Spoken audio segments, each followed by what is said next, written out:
Hello, welcome to Dissident Canada. My name is Tyler. On this reasonably good Monday that I am recording it, Bitcoin has done an early morning rip, which is very nice. And while the timing was unexpected, I was right that as we got closer to that September-October time frame, it would go up more.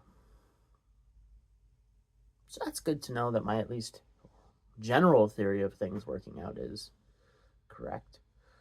But that is not the topic for today. I am going to be talking about Alberta separation, and again, my thoughts are before we start,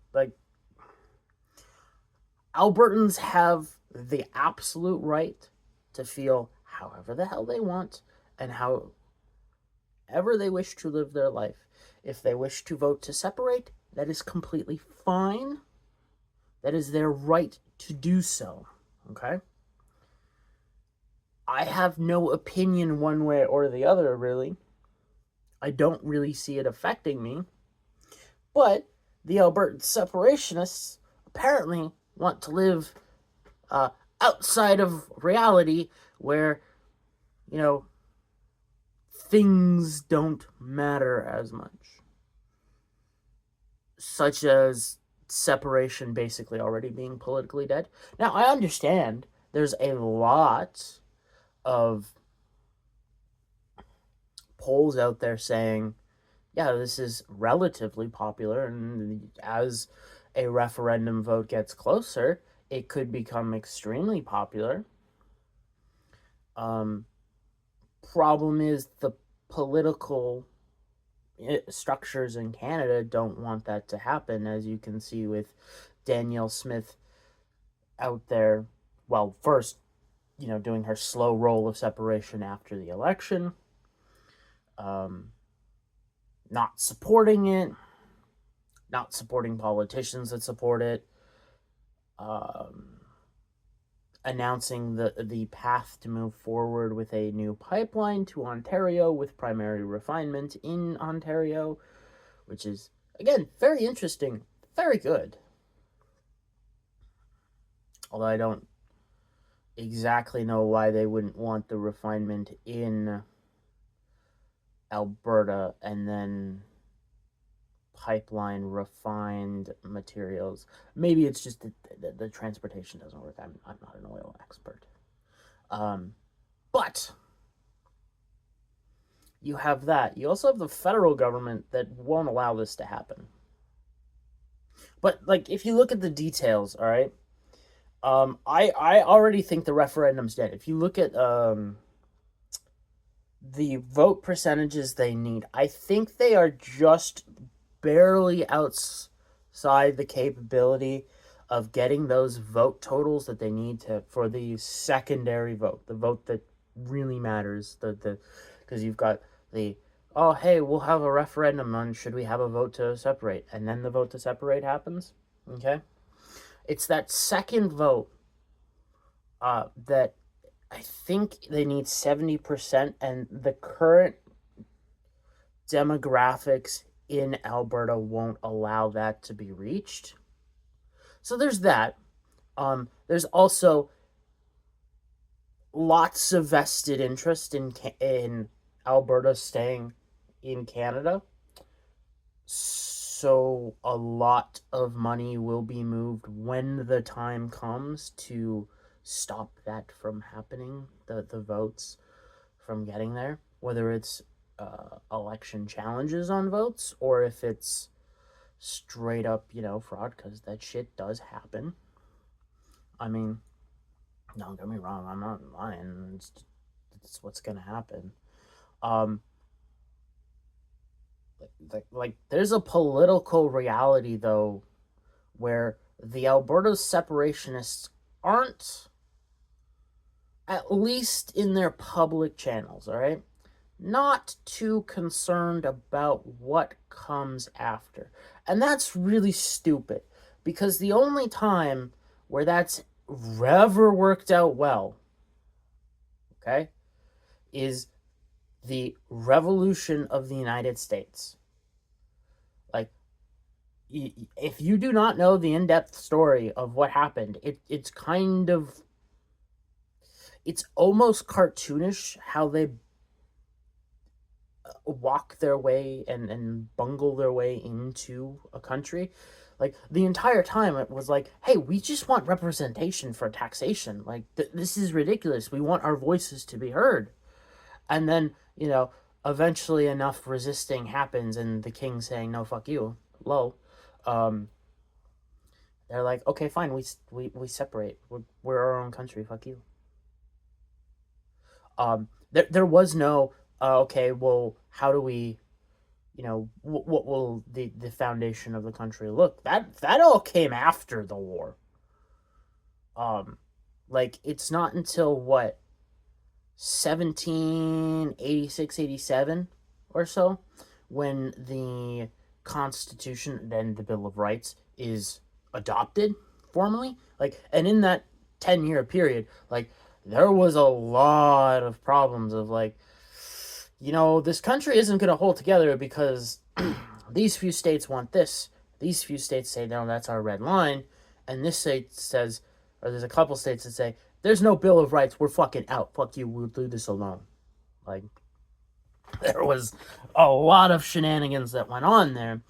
And as far as I can tell, the separationists kind of are doing what the Americans did, sort of. There's some thought into it. Like, I've heard the bending about of, well, we're separate, we're going to be a sovereign country, we'll want to be a republic. And it's like, okay, that's very noble of you. What kind of republic? There's been dozens that have risen and fallen since the American Revolution. There were many republics before it that have rose and fall. Famously, the fall of the Roman Republic. What kind of republic do you want? What does your new country stand for? These are very important questions. Right now, all right, for the most part, it just sounds like kids not getting their way. Now, again, the Albertans' grievances are real, okay? I'm not trying to diminish that. I'm saying the way they act is like a 5-year-old fucking toddler being told, no, you can't do that. Shut the hell up. It's not very, very in-depth. Now, it's probably partially my fault for not watching all those, hey, we're having this separation event, blah, blah, blah, blah, blah. I can't. I honestly don't care enough about that. Would I love to know the details? Yeah, but, like, they're not really, other than, hey, here's an hour-and-a-half long video Q&A type thing. I'm not watching that. Give me clips, dude. I want the clips. I can't be parsing through all that information, plus all the other shit I'm doing. Alright? Like, there is a certain time crunch with me, so but, again, I do not see any Albertans that are separationists that are out there dealing with the reality that if they were to separate, the best case scenario, all right, for them is that they become an unofficial vassal state of the United States of America. Well, what am I talking about there? Well, Alberta wants to use its resources. Absolutely, that's fine, that's great. They want to sell their resources. Again, absolutely, that's great. I'm on board with that. I want more pipelines. I want more mining, okay? I want primary refinement and primary manufacturing. Hell, I want secondary manufacturing. I want tertiary manufacturing. Call me a greedy son of a bitch for wanting all those things in my country. But the problem becomes Alberta is landlocked, all right? If they do manage to separate and form their own country, at this point, still a big if, do you think Canada will be agreeable to allowing a foreign nation's pipelines that just recently separated, that they've got to beef with, especially liberals, right, who will most likely still be in power at that time, barring, the conservatives getting their shit together, which probably ain't happening. Well, they're not doing that, so they gotta go through the U.S., and they gotta play by the U.S. rules, which means the U.S. is in charge. They have the negotiating power. Now, if Trump's still in power, you can make a pretty good deal. The problem is it will still favor America. It won't favor Alberta. You will be subservient. And successive presidents will also make deals that are good for America and definitely not good for Alberta. This is probably going to come up in next videos when I talk about Trump. It's looking like he may get fucking impeached in 2027, because midterms are November next year, and the House is pretty much gone. The Senate looks fucking gone as well. So then that's up to JD, and I don't think JD will last very long either. So it'll be Mr. Speaker of the House that goes up. That will be probably Hakeem Jeffries, which will be fucking weird. They'll probably pull someone else in. They'll probably pull AOC in for that job. Possibly. We'll see.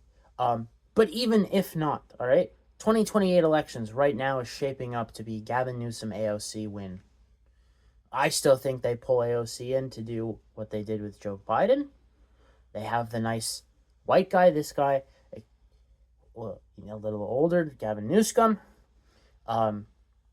He'll put the racists at ease in the Democratic Party, and AOC will energize the progressive base in the country and energize the women vote that swings Democrat. So it looks like 8 years of Dem rule in the United States from this point, if not, generations, like a generation of Democrat rule in that country effectively. You may get a Republican president a term or so, if you're lucky. That's how bad Donald Trump is fucked up, and I'm going to get into that this week at some point. So now you're negotiating with those people who hate oil and gas. Where are your new pipelines going to go? Where are you going to be able to ship your raw materials? The Albertans haven't thought very far past their nose in this case. The separationists specifically. I don't think they're doing the political calculus very well. Now, again, they have every right to do whatever the hell they want. I'm not going to try and stop them. I'm just saying, have a fucking plan, because there's some bad shit on the horizon. I'm not going to lie. All right? If Alberta decides to go with the separation, would I move to Alberta? Probably not.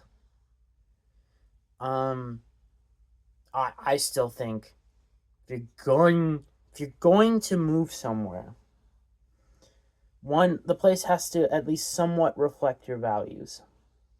Two, it depends on what you want to do. If you want to do oil and gas, I might say maybe more try Texas. Who knows? Definitely more reliable. But if you want America light, there's places in America you could move to. So that's interesting. I don't think some of these big separationists that are out there speaking have 100% thought this through. They're kind of just pushing forward with it because they're angry. Again, every right to be pissed at the federal government. The federal government in Canada sucks and has sucked for my entire lifetime and my dad's lifetime.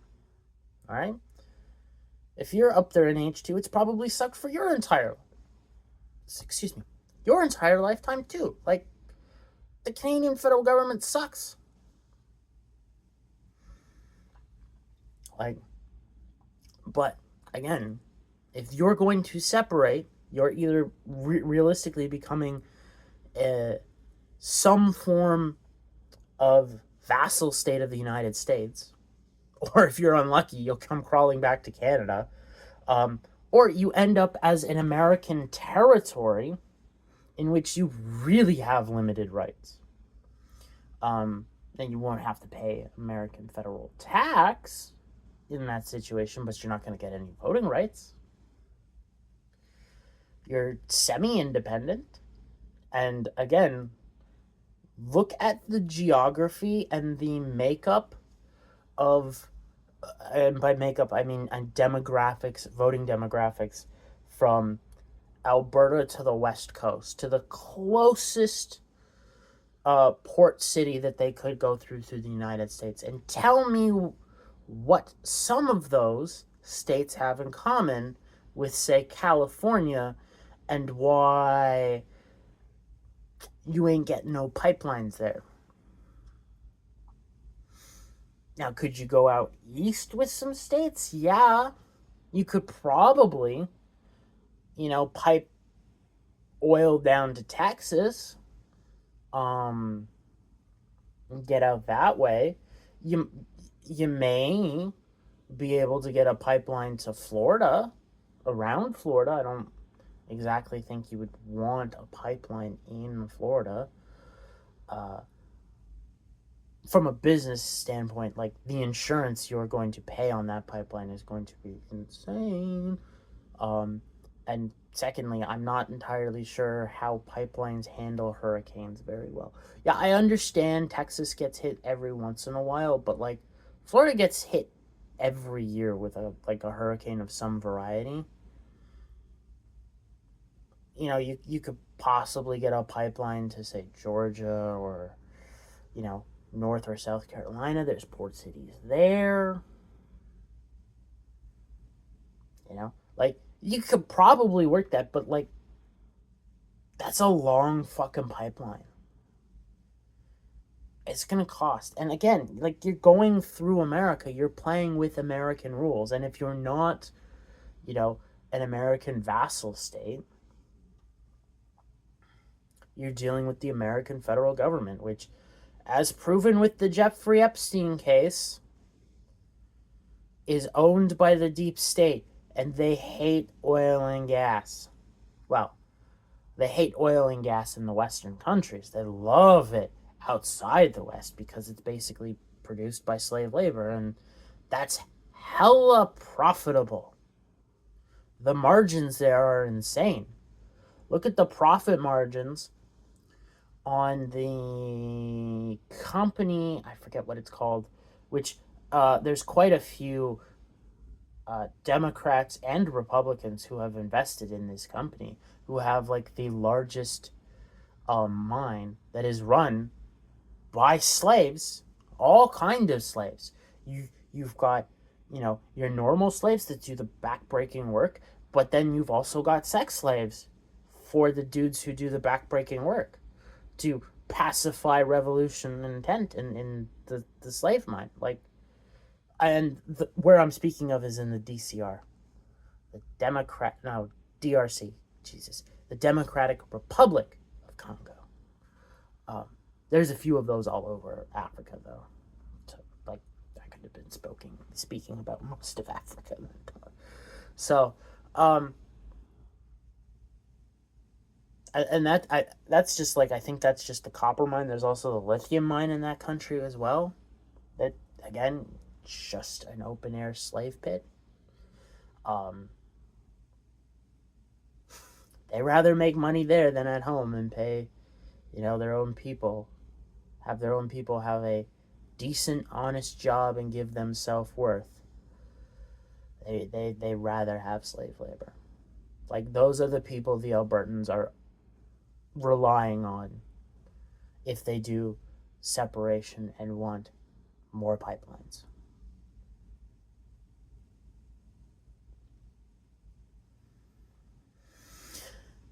Again, I have nothing against the Albertans that want fucking out. I, battle with wanting out of Canada. I'm not gonna lie. I think going to America would be great. I think the Yucatan in Mexico would also be great for different reasons. Have you been to the Yucatan in Mexico? It's pretty kick ass, especially if you stay in the spots that are protected by the cartels and you know how to not be a fucking prick to the obvious cartel guys. It's real simple not to get whacked in Mexico. Although there are cartels where that's increasingly being not so bueno. I mean, Argentina looks up and coming. If Milei can stay in there for a long enough time, and his successor can also do a good job, like Argentina could be a very good place to invest and like start if you're looking at South America. Africa, I have no idea. Don't even ask. Asia, again, I there's too much Chinese influence for me to like accept Asia as a reasonable fallback point. Like there's people thinking like Singapore and Thailand, and it's like, yeah, there's also a lot of proxy war activity in those countries between the United States and China. I'd rather not be in on that. Also, like, is it Singapore that has a king, or is it? I'm thinking of Thailand, and there's like absurd authoritarian bullshit that I would not be able to be put up with. So, no. Like, if New Zealand hadn't gone batshit insane, I would have said New Zealand, but that's just because I'm a Lord of the Rings fan and I want to walk from the Shire to Mount Doom, and that'd be cool. I mean, I may still do that, but like doing that as like a yearly thing would be kind of cool because it's a pretty far walk. Um, where else? I mean, Hungary would be okay, but like again, if you go to Hungary, you're between uh the increasing insanity out of Europe and its self-designated adversary of Russia. I'd rather not get caught in between that bullshit. The Middle East, there's nowhere good. Yes, rich people like to flock to uh, the United Arab Emirates, but the United Arab Emirates has a slave problem and an authoritarian problem to an absurd degree. Like, if you think CCTV is a problem in London, go look at what Dubai does. So yeah, no, that's I'd rather not deal with all that stuff. And also, most of the Middle East is predominantly Muslim, and while I am not the biggest drinker, I do like to have some whiskey or like some type of mixed drink in a can on occasion, or make my own mixed drink. I really like a daiquiri in the summer heat. That is very good. So I also really like bacon, and dogs are kick ass, and dogs don't belong outside, they belong in the house. I'm just gonna put that there. Unless they're like a livestock guardian, then you kind of have to leave them outside. It's their job. Anyways, that's my thought on Alberta's separation plans so far. Again, I think it's mostly DOA. Um, I think it's going to be a way for the Canadian right in Alberta to blow off some steam for a little bit, uh, and then they'll get some pipelines. I really do think there's at least two pipelines. There's the one going to Ontario that they've already signaled, and I think again is like weeks away from like, hey, look, we've planned this thing out. Look, it's totally here, and that's gonna ruin Pierre's parade, which again I'm looking forward to because fuck that asshole. Um, and then there'll probably be another one out west, and that will be for most likely nat gas to be liquefied and then shipped off from the liquefied natural gas plant that just got built. So I would suspect that is what's happening just at this time. There may also be a pipeline or two going up to the north and shipping out from there. Who knows? If Canada goes on with that board, but like at some point I'm going to have to talk about tariffs too, because I think I've got what the new plan is from the collective West who does not like Trump, and basically every country that Trump is trying to tariff. They see his political situation in America and they're like, you don't hold the cards anymore, bud. So yeah, that's the video for today. I will see you in the next video. Till then, have a good day.